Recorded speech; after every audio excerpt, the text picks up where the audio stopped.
You're my daughter's blind date, and you show up in this beat-up pickup truck. You look like a broke guy with no ambition. Are you kidding me?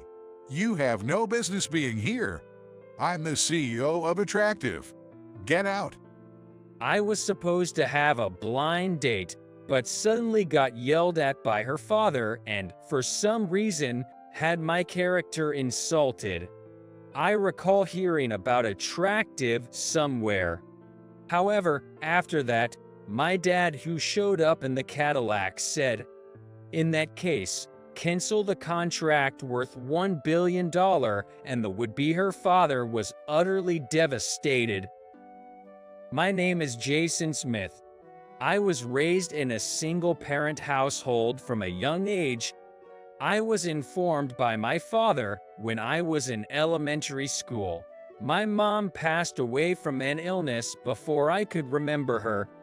My dad, trying to fill her shoes, raised me single-handedly and with all his might. He worked as an independent construction worker. Because of our single-parent household and my dad's blue-collar job, I was sometimes mocked by my classmates in school. You don't have a mom and your dad's just a construction worker. Lame. I wasn't told this every day, but I often felt the whispers and laughter behind my back. But I chose not to let it get to me too much. After all, my dad took pride in his work, and I knew that construction workers played a vital role in our society. When classmates would badmouth construction workers, little me would often run crying to my dad. Every time, he'd tell me, "Construction work is about building bridges between people. Always value your connections with others." He always spoke of his work with pride. My father truly believed in what he did. Yet, even as a young boy, I sensed that his business wasn't doing too well. I could somewhat feel that we were financially strained, but my dad's determination not to let his child experience hardships was palpable. I tried not to ask for too much, but when there was something I really wanted, he'd get it for me. He probably had to cut back on his own needs or work extra hours to do that. Anyway, my dad never let on how tough things might be for him. Having witnessed my father's resilience and love, I've always carried a strong sense of justice and the importance of treating people right. Once I started middle school, there was a girl in my class named Rachel Miller. She was the most beautiful girl in our grade, and she was also a gifted student. Everyone in our grade knew her. To me, she was out of reach, like a shining star on top of a mountain. Moreover, I heard she's the daughter of the CEO of Attractive Corp. I always felt like I shouldn't even be in her line of sight. One day, as I was leaving the school library to return to class, I spotted Miller, but one of those popular guys from our class stepped in front of me, blocking my view. I couldn't help but let out a sigh and look down. Since I sit in front of Wilson in class, it's hard to catch a glimpse of her during lessons. I had hoped to be able to get a little closer to her. Feeling disappointed, I tried to look at her again, but the guy in front of me, with a swift motion of his right hand, knocked her textbook out of her hands. Oh no. With her scream, her textbook, pencil case, and other things scattered on the floor. Yes, finally got everything to drop. The three guys in front gave each other enthusiastic high fives. Has this been happening often? I've never seen them doing that to any other girl. Could it be they're doing this just to Wilson? What are you doing? I said it to them in a calm voice. As the same man, I felt shameful and voiced my feelings. I gathered the textbooks she had dropped while approaching her and handed them over. Since she was like the queen bee of the grade, she was likely often targeted for those mixed feelings. She looked pretty nonchalant about the whole thing. Let's go. Man, that's boring. Totally killed the mood. The guys who were high-fiving just a moment ago looked down on me and left. Thanks. She muttered softly and hurriedly left the scene. I became a bit worried about her. For some reason, her words sounded as if she was on the verge of tears. Well, that's it for today. Everyone be careful on your way home. The teacher said, wrapping up the homeroom. Bye, teach. Students started leaving the classroom as they got ready to go home. Did we have homework? Hey, did we have math homework today? I asked the guy sitting next to me. He didn't answer and just stood up. As if nothing had happened, he left the classroom. I didn't miss the sight of the boys at the back who had been harassing Wilson earlier, looking at me with satisfied smirks. Even if no homework was assigned today, I might as well do some just to be safe. It's riskier if there was homework and I didn't do it. I decided to head home without overthinking it. The next day, unusually for me, I overslept and arrived at school just in the nick of time to avoid being late. Huh? To my surprise, everyone in the classroom was in their gym clothes. Why'd? I wasn't supposed to have gym class today, so I didn't bring my gym uniform. Hey, Smith, why are you still in your school uniform? As I entered the classroom, one of the guys who had been harassing Wilson yesterday called out to me with a condescending tone. I thought we didn't have gym class today. As if he had been waiting for that, he smirked. We were informed in the class group chat yesterday. You should have checked. Hearing that, I quickly took out my phone from my bag. There's nothing here mentioning any change to a physical education class. Looking up, I saw him returning to the popular crowd. Their numbers increased, all of them laughing at me. When I glanced at the others, they quickly averted their eyes. I see. So, they're trying to isolate me from the class on their orders. I had thought I'd been blending in quietly, not drawing any attention. But I guess it's okay. It's just like how things were back in elementary school. I'll try not to let it get to me. With PE being the first period and having arrived just in the nick of time, I didn't have a moment to borrow a gym uniform from another class. Thanks to that, the PE teacher scolded me and I had to skip the class. I see. So, after Wilson, I'm the next one they're targeting. Well, if it means she's no longer getting bothered, then maybe it's all right. I sat back in my seat, contemplating revenge. But then I remembered my father and dropped the idea. I'd like to think I have the same sense of justice as him, and I'd never stoop to their level. It's essential to cherish connections. I won't ever bow to people who carelessly break those bonds. I became resolute in my beliefs. It's been over a decade since my challenging school days. As the years went by, my desire to become like my father grew stronger. For that reason, I took over my father's construction work. While I hadn't been fortunate in the school environment, ever since taking over my dad's job, I'd been blessed with a supportive community. So, that's the plan I was thinking of moving forward with. What do you think? I'd love to help out. Right now, I'm in the middle of negotiations to secure a job for our next construction site. I'm currently in negotiations with a gentleman in his 50s named Thompson. He has been associated with us since my father was still actively working.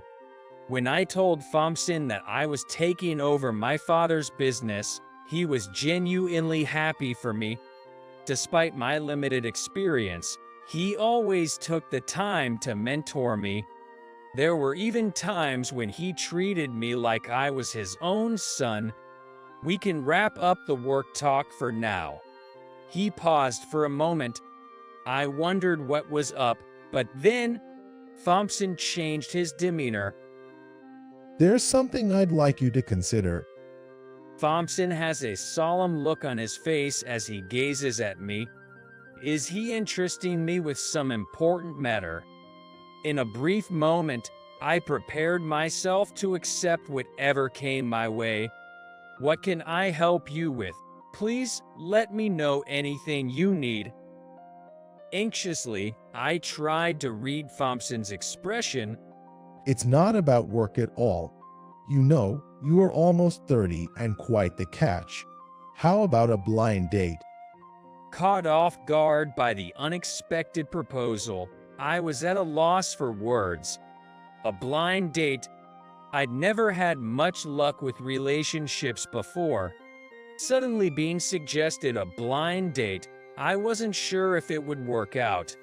But honestly, with turning 30 just around the corner, I did want to settle down. Yet, given my circumstances, I had nearly given up on the idea. Did I overstep? Thompson, who had been so serious just moments ago, seemed to feel burdened seeing me unable to respond immediately. No, Thompson, it's not that.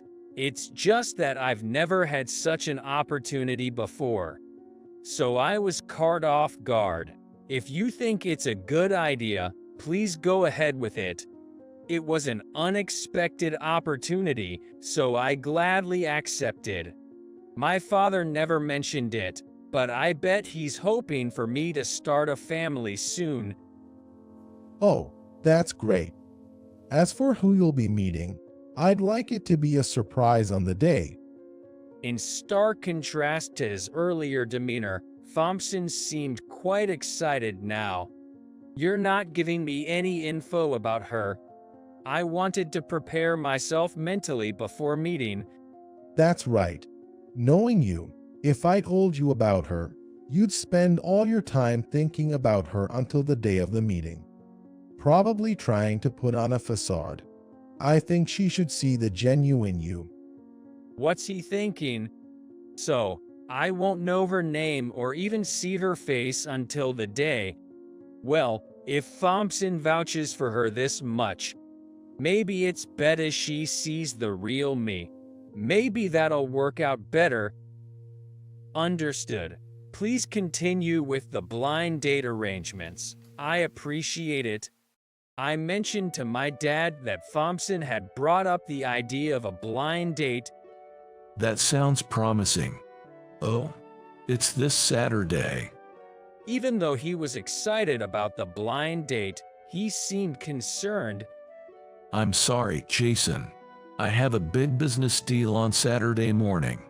Might not make it on time, but remember, I'll definitely show up, even if I'm late. My dad said so, looking a bit down. I understand that if it's a major deal, that should take precedence over my blind date. However, the actual meetup with her is before noon, so there's a part of me that really hopes he can make it on time. It's all right. If you can't be there right at the start, I'll handle things on my end. I'll explain the situation to the other party as well. The blind date was something decided on short notice anyway, so it can't be helped. I'm sorry. Also, I'm planning to take the family car that day. This made my father look even more apologetic. Don't worry about it. I'll just take the pickup truck. We have two vehicles at our place, the family car and a farming pickup truck. I can't possibly ask my dad to go to a big business deal in a pickup. While I thought we had settled the matter, my father's expression suggested he wasn't entirely convinced. I'm sorry. Once I finish up the business deal, I'll head straight to where you are. On the day of the blind date, my dad, who has a business meeting, is ready to head out before me. Parents who kept expressing concern about the earlier discussion while waiting for the blind date. I appreciate his concern, but since I've reassured him that I'm okay, I just wish he would head to his meeting with confidence. I get it, okay, just go and take care of that meeting already, will ya? Ignoring my dad's worries, I urged him to go on with the meeting. Until this point, I was unaware that showing up in a pickup for a blind date might not leave the best impression. After sending my dad off, I quickly started getting ready for my blind date. I arrived at the venue with time to spare. I'm terribly sorry, sir. All our tables are reserved for today. As I tried to enter the dining area in my pickup, a man at the entrance approached me. His words were polite, but his expression clearly looked down on me. Oh, that's all right. I have a reservation here at 12 under the name Jason Smith. Smith? You're that guy. Upon saying that, the man's anger quickly grew evident. You're that Smith guy, showing up to a blind date venue in a beat-up truck. And at a glance, you look like a broke guy with no backbone. Are you kidding me? This isn't a place for the likes of you. Get out. I couldn't understand why I was suddenly being berated and judged by this stranger, but I couldn't just stay silent. If I've offended you in any way, I apologize, but I never intended to upset you. Shut up. I'm the CEO of Attractive Corp. He interrupted me, raising his voice. Attractive Corp. Sounds familiar. I tried to recall where I had heard of it, but it didn't immediately come to mind. To think I set up this blind date and you turn out to be such a broke guy. How can I face my daughter now? The man muttered under his breath. Of course, I heard his words loud and clear. If I'm not mistaken, this man is going to be my father-in-law. That's something I'd really rather avoid, especially since this matchmaking offer was from the generous Thompson. I don't believe I can maintain a close relationship with this guy in the future. So I decided to decline. Well then, it seems this meeting isn't beneficial for either of us, so let's just pretend it never happened. Just then, with a familiar engine sound, a Cadillac pulled up right in front of us. The man stepping out of that car was my dad. Yes, the family car we were talking about was this Cadillac. What's the holdup? Aren't you inside yet? It seemed my dad had assumed I was already inside the dining venue. I explained to him what happened from the moment I tried to park over here. I see. I could tell my father was quietly angered. If that's the case, Wilson, the $1 billion deal is off. Dad spoke in a measured tone to this snide man. I had no idea what was going on. Smith, why on earth would you? Don't tell me it's because I taught this poor man the reality of the world. With all due respect, Smith, this guy is... The man continued to badmouth me. He never learns. Wilson, the young man you're belittling is my one and only cherished son. He may not be involved in this deal, but I can't do business with someone who looks down on my son. Son, Smith. He seemed to ponder, Finally grasping the situation, I felt the same. You seem to have finally understood. The growth in our business is thanks to my son. It's because of his venture into social media marketing and his strategies ensuring the company stays profitable that we've become incorporated. With his effort, our company has become one of the most sought-after construction firms. The success I enjoy today is undeniably thanks to my son. I believe you were aware of that when you considered entering a contract with us. I'm sure your company had plans to build a new large-scale commercial facility, and I'm truly sorry we couldn't assist with that. My father, with a tone of regret, informed the man, no, Wilson, of the halted deal. Shall we head out? I nodded in response to my father's words, but just then, to my surprise, a potential match for a blind date appeared. Her face looked familiar. What's going on? She had an elegant demeanor and seemed quite intelligent. That's right, it was Rachel Wilson. I almost gasped as I recalled. The thought of possibly having a blind date with someone as inattainable as her was beyond comprehension. That's how I understood it. I'm sorry, Wilson. Let's pretend this conversation never happened. My father, once again with a composed demeanor. Afterwards, he went back to his Cadillac, but I just couldn't leave the scene. Dad, what's all this about? She asked him, trying to control her trembling shoulders and looking downcast. Well, you see, I just didn't quite click with his dad. The source of her information was unclear, but it seemed all her pent-up emotions erupted. Why break off the chance? It's always like this. You never give me what I want. And anyone who doesn't obey you, you just get rid of them. Even Mom loved you, and yet you drove her away. I wanted to go with Mom, but no, I got left behind because of your selfish reasons. Did you want a son? If so, you could have had one elsewhere. She began to cry more and more.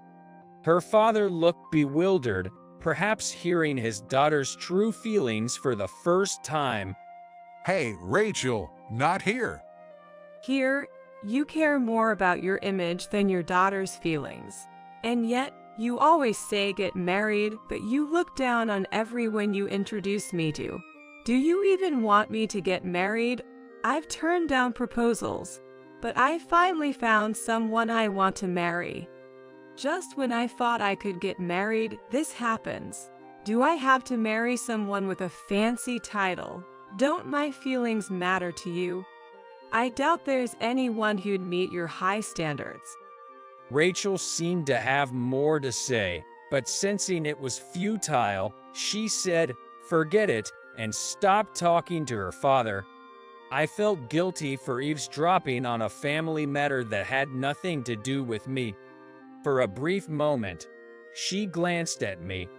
Without changing her expression, she walked up to me, left a piece of paper in my hand, and vanished into the crowd. That was the only time I got a good look at her face. Compared to her student days, she had matured into a beautiful woman. Rachel's father just stood there, frozen in place.